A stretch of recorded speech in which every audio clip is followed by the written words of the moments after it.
You ever notice how thirst works? Not the kind you fix with a glass of water. The other kind. The kind that haunts you. The kind that wakes you up at 3 a.m. It drives you to seek what can't fill you. Welcome back to MistyBoyz RecoveryCast.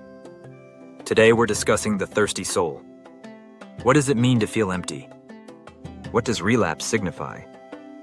And why it might not be your end. It could be your beginning.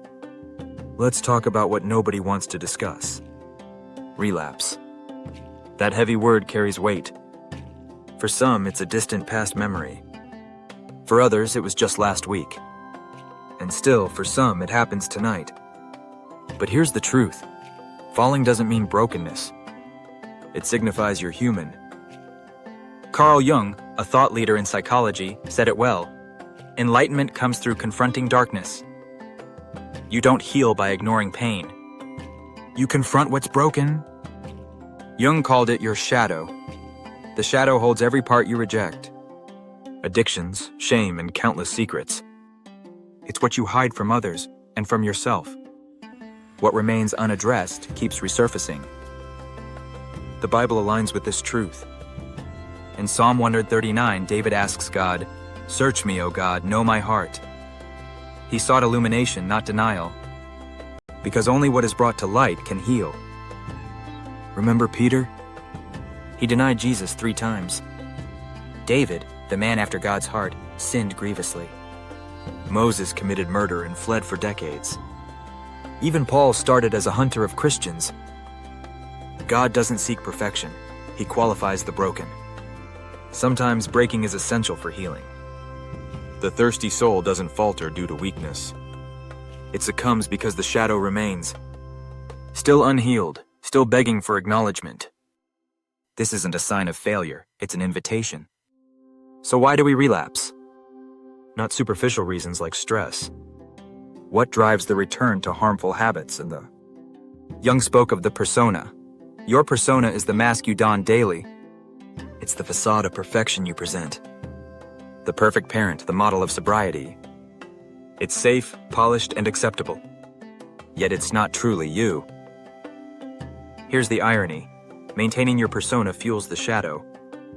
What you try to bury only grows underground. Jesus criticized this in Matthew 23. He warned against hypocrisy, whitewashed tombs. These external masks conceal internal decay. Relapse happens when the mask shatters. When your real self, thirsty and broken, emerges.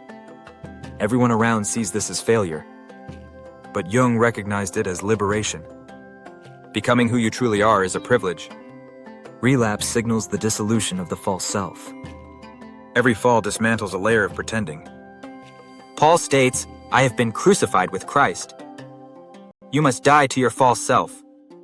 To the performance-driven persona. That painful process may resemble relapse, but it's transformation, not defeat. Now let's explore a vital question. How does one achieve wholeness? Jung called this process individuation. It is the integration of all parts of you. Light with darkness, conscious with unconscious. Not seeking perfection, but embracing wholeness. And here's where it aligns with Scripture.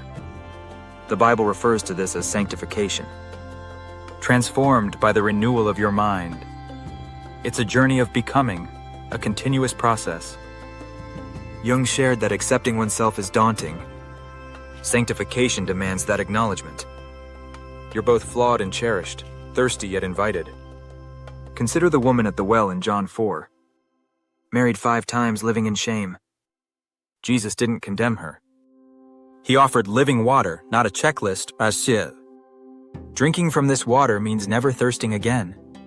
That's the promise, not avoiding falls, but knowing that each time, He's present, inviting you deeper into His grace. Just like Jung's perspective on individuation, the thirst you feel is not a burden. It's a compass guiding you toward wholeness. When you seek substitutes, you merely refine choices. You're getting closer to what truly satisfies. One day you'll cease running from your thirst. You'll stop trying to suppress it. And you'll turn to the well that truly fulfills. I believe that relapse is not the conclusion. It is part of the ongoing journey. Jung stated, "Pain is essential for consciousness." Healing requires breaking open and facing shadows. Every great story involves death and resurrection. Jesus faced death yet rose again. Seeds must die before they sprout. Caterpillars transform through metamorphosis. You are not failing, you're evolving. Transformation can feel like death, but it is in reality rebirth. It is because of Christ that you become new. Behold, the old has passed away. But know this, the old won't depart easily. It will fight, scream, and trigger relapse. Yet on the other side lies freedom. You are not the persona or the shadow. You are the integrated self, meant to thrive. So if you fall today, rise again. Not due to your strength, but His. Grace is not something you earn.